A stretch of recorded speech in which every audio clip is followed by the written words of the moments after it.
Salam, bərk cisimlərin xassələrindən MHM suallarına baxırıq. İlk sualda deyir ki, neçə kiloqram misi əritmək üçün bizə 7,2 vurulsun 10 üzəri 5 joule istiriç miqdarı lazımdır. Q bərabərdir M. Bax, bu da L-də yazırıq indi. Lambda-da fərqi yoxdur. L.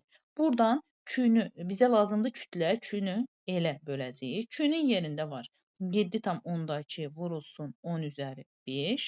Lambdanı da yerinə yazırıq 180 kilojoule. Kilojoule söhbəti var deyən, bunu bir dəfə də minə vururuq. Buradan 4-0, buradan da 4-0 ixtisar getdi. Sonra bax bu sıfırla da vergülü sürüşdürdük. 72-ni də 18-ə böləndə bu da bizə 4 verəcək. İkinci sualda. Deməli, joule-u Q-nü bölürük M-ə, bu da bizə lambdanın xüsusi ərimə istiliyini verəcək C variantı. Üçüncü sualda. Verilmiş kütləli civənin temperaturunun aldığı istilik miqdarından asıllıq qrafiki verilmişdir. Civənin yalnız qızmasına sərf olunan. Baxın, indi gəlin burada bir şey deyim sizə. Bax, burada biri var, bax, burada stabil kəmiyyət. Görürsünüzmü? Sabit qalıb. Yəni, bir sabitlik var. Burada temperatur dəyişmir, görürsünüz? Olduğu kimi qalır. Bax, o sabit hissədə ya ərimədir, ya bərkimədir, ya donmadır, ya kondensasiyadır. Ancaq elə ki, temperatur dəyişdi, baxın, artar, azalar, fərqi yoxdur. Temperatur dəyişdisə, onda artıq qızma və ya soyumadır. İndi bizdən qızmanı soruşursa, deməli sadəcə bu hissəni soruşur. İstilik miqdarı da Q idi də. Burada nə qədər istilik miqdarı lazım oldu? 10. Bu da oldu A variantı.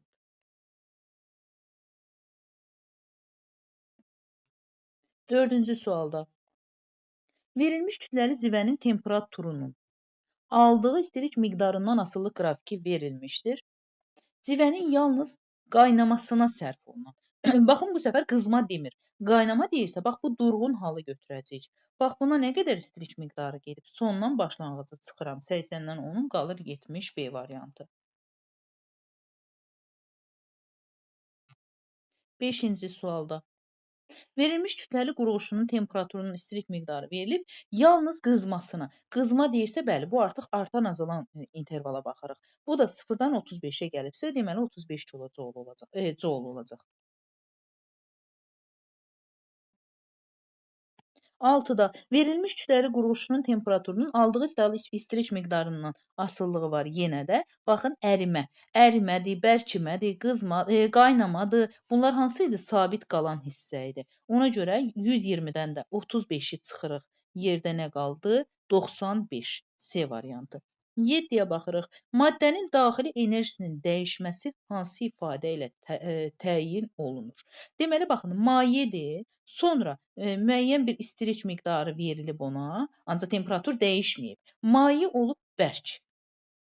Maye bərk hala keçəndə biz hansı düsturdan istifadə edərik? Necə ki, ərimə düsturu, ərimə üçün lazım olan istilik miqdarı nə idi? Q bərabər idi, L, M idi. Buda da əriməyibdir, bərk hala keçibdir. Onda da mənfisi ilə LM götürəcəyik. Bu da oldu B variantı. Baxın, mayədən bərkə keçibsə mənfi ilə götürürük, onu unutmayın.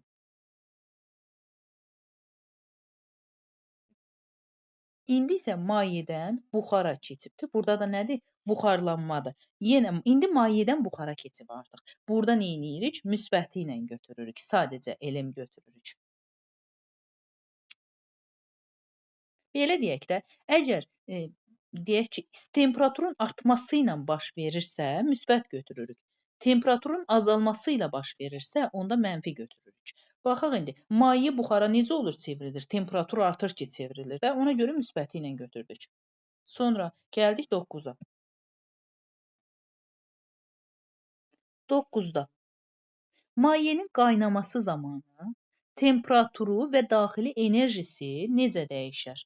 Maye qaynayanda, yəni qaynama prosesidir. Bayaq gördük, sabit qalmışdı temperatur. Bax, bu hissə var idi, dedim sabit qalıb qaynamada. Yəni qızma yoxdur da. Ona görə temperatur dəyişməz. Temperatur dəyişməz, ancaq daxili enerji neyiniyər? Artar. Bu da dəyişməzin, artarın olduğu C variantı. Niyə? Çünki daxili qaynama varsa, deməli daxili enerji də artacaq da. Ona baxırıq. Bərk maddənin temperaturdan asılılığı verilib. Bərk maddə var əlimizdə və buradan bura qədər bu bərk maddə başlayır qızmağa. Qızır, qızır gəlir bu hissəyə çatanda başlayır əriməyə. Sonra əriyir, növbəti səfər yenə başlayır. Bax, bu ərimiş maddə qızmağa. İndi bizdən bərk maddənin kütlələrini müqayisə elədik. İndi baxın, buradan gəlir bərk maddə.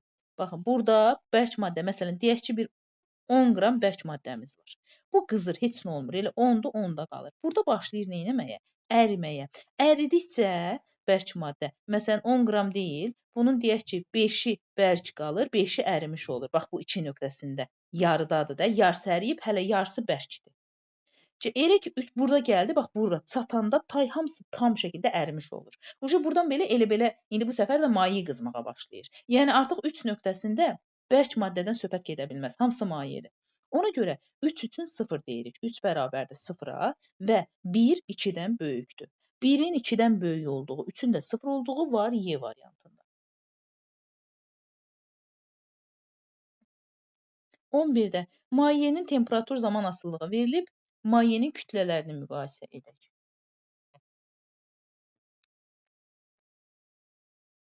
Aha, baxın indi, maye gəlir, bax, burada bir maye var əlimizdə başlanğıcda. Sonra bu maye, bax, bura qədər başlayır qızmağa. Qızır, ancaq elə maye, məsələn, deyək ki, 10 qram mayedir. Qızandan sonra burada nə baş verir? Maye neyniyər? Buxarlanır. Buxarlandıqca mayenin 10 qram deyil, 2 nöqtəsində tən yarıdadır. 5 qramı buxardır, 5 qramı hələ də mayedir, tam hazır deyil. Ki, gəlib bu sona çatanda, burada artıq maye deyə bir şey qalmadı. Hamısı buxarlanıbdır. Buxardan ibarətdir. Vəssalam, 3-də artıq mayədən söhbət gedə bilməz, 0-dır. 3-də 0-dır, 1-də 2-dən böyükdür, var Y variantında. Gəldik 12-ci suala baxırıq. 12-ci sualda eyni kütləli 2 dənə cisim eyni qızdırıcıda qızdırılır. Buna əsasən onların ərimə temperaturlarını və xüsusi ərimə istiliklərini müqayisə edək. Baxaq, ərimə temperaturu T1 ilə T2-ni gəlin müqayisə edək. Ərimə nə deməkdir? Bax, bu sabit qalan interval. Ərimədə hansı daha böyükdür? Bax, hansı interval daha böyükdür? Bu uzunluğu, hansının uzunluğu daha böyükdür? 1-in. Ona görə deyirik ki, 1 böyük, bircə dəqiqə, 1 hansıdır, 2 hansıdır? Ərimə qızdırılır. Sualı biraz, onların ərimə temperaturları, ərimə istilik miqdarı demir, temperatur deyir, düzdür sayın. Ərimə temperaturuna gəlin baxaq.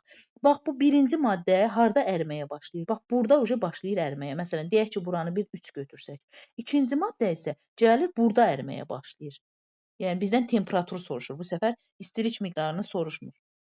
Aha, temperaturu soruşursa, bu burada əriyirsə, deməli, hansının ərimə temperaturu daha yüksəkdir? 2-ninki daha böyükdür də, 2 üstədir.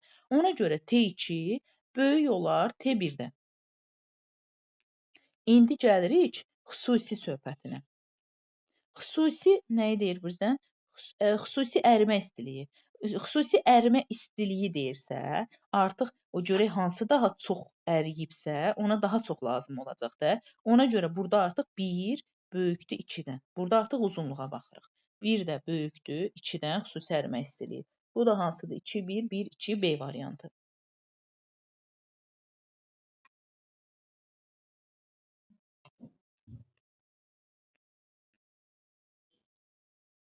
Başlanğıc temperaturu 400 joule olan sink, qalay və qurğuşun maddələrinin 250 Selsi temperatura qədər soyutsaq, hansı maddələr aqreqat halını dəyişər?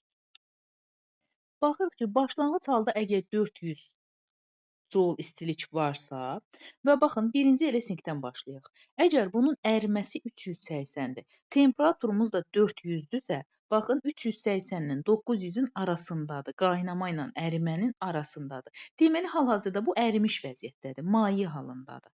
Və bunu soyudanda 250-yə artıq 380-dan aşağı düşmüş olacaq. Yəni 380-də əriyirsə, hələ 380-da çatmayıbsa, deməli bərk hala keçdi. Yəni mayedə idi, gəldi bərk hala. Neynədi? Halını dəyişdi. Bunu götürdük. Gəlirik ikinciyə. İndi ikinci üçün baxanda. Hal-hazırda temperaturumuz nədir? 400. 400 bax bu aralıqda yerləşir. Yəni hələ qaynamır. Qaynama temperaturu 1800-dür. Ancaq əriyibdir. 300-də əriyir artıq. Uje əriyibdir. Yəni maye halındadır və 250 300-dən azdır deyən. 250-yə qədər soyuyanda bu neyniyəcək? Mayədən bərkə keçəcək. Bu da aqreqat halını dəyişmiş oldu. Və gəlirik sonuncu qurğuşun üçün. Qurğuşunun da 400 joulda, baxırıq bununla bunun arasındadır. 400 joulda maye halındadır hələ. Və əriyir olur, soyuyur olur 250. 250 olur o deməkdir ki, hələ də bunun arasındadır. Baxın, hələ də bu tərəfə keçməyib. 230-dan bu tərəfə keçməyib. Yəni maye də eləcə. Yəni aqreqat halını dəyişməmiş oldu. Ona görə aqreqat halını yalnız sinq və deməli qalay dəyişdi. Bu da harda var? B variantında. Gəldik 14-cü suala. 14-cü sualda biz nə edirik? Bizə müxtəlif məlumatlar verib. L0, S, F və bizdən mütləq uzanmanı soruşursa, biz indi mütləq uzanmanın elə bir düsturunu yazmalıyıq ki, bax bu verilənlərin hamısı onun içərisində olsun. Onda gəlin mütləq uzanmanın hansını yazaq? Deməli, F bərabər idi. S, Y bölünsün L0 vurulsun delta L mütləq uzanmadan. Gəlin bax bu L0-ı vurma kimi ataq. F vurulsun L0 bölünsün SY. Bax bu da bizə mütləq uzanmanı verəcək. İndi birinci halda mütləq uzanmaya gəlin baxaq. Birinci halda mütləq uzanma üçün yazıram. F-in yerində 2 dənə F, L0-ın yerində elə bir dənə L0, S-in yerində aşağıda S və Y eyni material olduğu üçün elə onsuz da hər ikisində də eyni olacaq. Bu oldu yuxarıdakı nədir bu material. İndi keçdik aşağıya, ikinciyə. İkincidə nə edirik? Qoy buradan sahə açım mən. Darlıq olmasın. İkinci üçün F-in yerinə sadəcə 1 F yazıram. L0-ın yerinə 3 dənə L0 yazıram. S-in yerinə 3S, baxın özləri veriblər. Y-ni yenə də olduğu kimi saxlayıram, çünki eyni materialda dediyimiz kimi. İndi bizə nə deyir? 1-i 2-yə böləcəyik. 1-i 2-yə böləndə, baxın, L0-lar, Y-lər ixtisar olunur. Hətta S-lər ixtisar olunur. Hətta F-lər ixtisar olunur. Burada qalır 2. Aşağıda da var 3 ilə 3 ixtisar oldu 1. Və 2-ni də 1-ə böləndə bu da bizə 2 verəcək D variantı.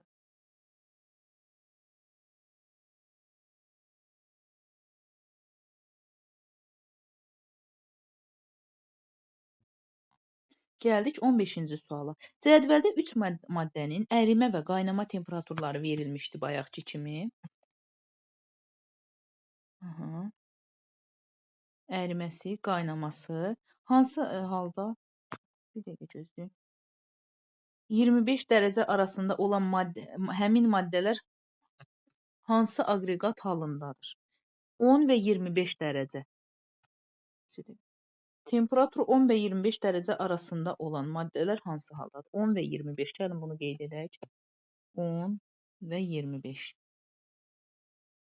İndi 10 və 25, bax birinci A üçün baxaq.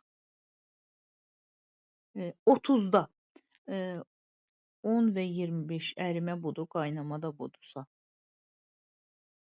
Solu tipini başa düşmədim. Bircə dəqiqə bunu dəqiqləşdirim, görüm nə demək istəyir.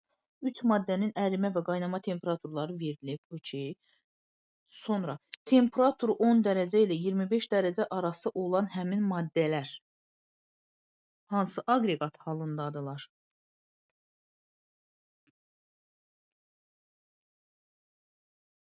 Onla 25-in aralığındadılar. 10 ilə 25-in aralığındadılarsa, onda gəlin, məsələn, 10 ilə 25-in arasında bir rəqəm götürək. Deyək ki, 20 götürək elə, ikisinin arasında orta bir rəqəm götürək. İndi başlayaq. Lap elə bu qalsın. A variantı üçün baxıram. A-nın əriməsi 30-dur, qaynaması 20-dir. 10 ilə 25 də bunun arasında yerləşir. Daha doğrusu bundan sol tərəfdə yerləşir. Yəni, hələ bu 30-a çatmalıdır ki, ərisin. Yəni, bu hələ əriməyibdir də, bərk halındadır. Onda A üçün deyirəm ki, bərk haldadır. Gəlirik B-yə.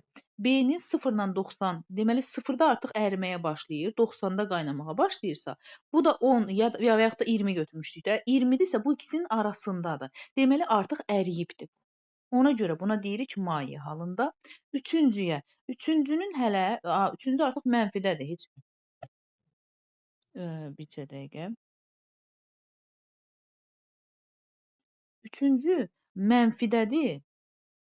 Mənfidə. Bunun hələ mənfidə əriyə bilər, qaynaya bilərsə, onda bu o deməkdir ki, müsbətdə bu artıq hələ qazdadır, qaz halındadır. Hələ bunun əriməsi üçün mənfiyə qədər soyumalıdır. Hələ qaynaması üçün yəni ona görə bunu elə qaz halında götürək biz. Bu da olsun qaz. Bərk, maye, qaz. Bu da harda var? A variantında var. Gəldik 16-ya.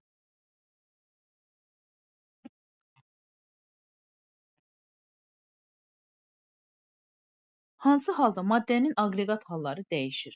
Qaz tamamilə iyonlaşdıqda. Bəli, birinci qaz tamamilə iyonlaşdıqda. İkincisinə baxırıq.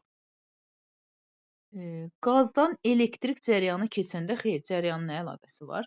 Qaz mayeləşdikdə, bəli, mayeləşəndə aqreqat halı dəyişir də. Bu da 1 ilə 3-ün olduğu Y variantına baxdıq. 17-ci sualda qızdırılmış cisim suyun içərisinə atılır və temperatur zaman qrafiki verilir. Baxın, cisim suyun içərisinə atılırsa, qızdırılmış cisimdən söhbət gedirsə, cismin temperaturu düşəcək, suya atdıq axı, suyun temperaturu qalxacaq. Bax, burada 10 dəqiqə müddətində də qərarlaşmış temperatur olacaq. İndi hansı cismindir, hansı suyundur? Bax, bu 80-dən 40-a düşən cisimdir. Niyə bilirəm? Çünki soyuyub da, qızdırılmış cismi atdıq suya, soyudu. Bu nə qədər soyudu? 80-dən 40-a gəldi. 40. Temperatur 40 dərəcə düşdü. İndi gəlirəm suya. Su isə 0-dan 20-yə gəlib. Temperatur 20 dərəcə cəmi qalxıbdır. Zaman eyni zamandır. Ancaq suyun temperaturu 20 dərəcə qalxdığı müddətdə cismin temperaturu 40 dərəcə düşüb. Bu o deməkdir ki, bax nə qədər fərqlənir? 40-ı 20-yə 2 dəfə. Bu o deməkdir ki, suyun istilik tutumu bərk cismin istilik tutumundan 2 dəfə böyük imiş ki, bu daha az istilik dəyişimi olubdur. Bu da olub 2 dəfə böyük. Nisbəti də 2-yə bərabər olacaq A variantı. 18-ci sualda. 18 kimi sualları necə işləyək? Baxın, bizə deyir ki, temperatur -40-dan -30-a gələndə görək hansı hallar baş verir aqreqat hallarda. Məsələn, X üçün deyirəm.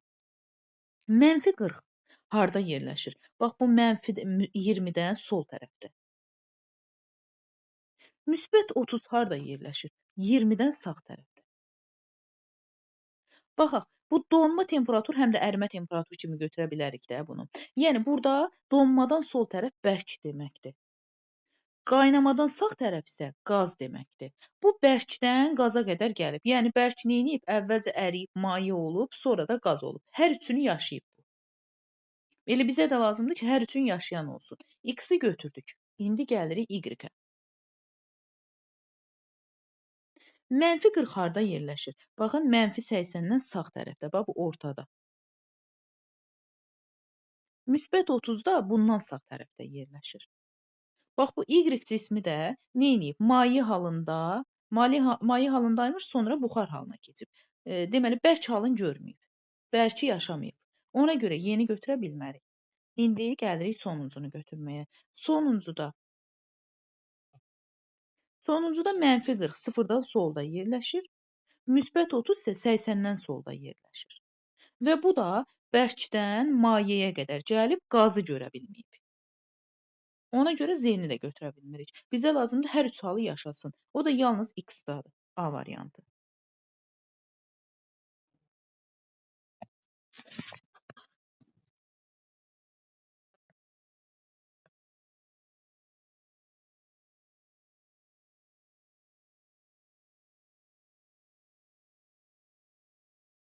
On 9-cu suala baxaq. Ərimə temperaturunda götürülmüş 30 kiloqram qalayın 40%-ni əritmək üçün neçə kilojol istilik miqdarı lazımdır? Əvvəla, gəlin 30 kiloqramın 40%-ni ayıraq. Necə? 30-u bölək 100-ə, vuraq 40-a. Bu da bizə verəcək 3 vurulsun 4-dən 12 kiloqram. M bərabərdir 12.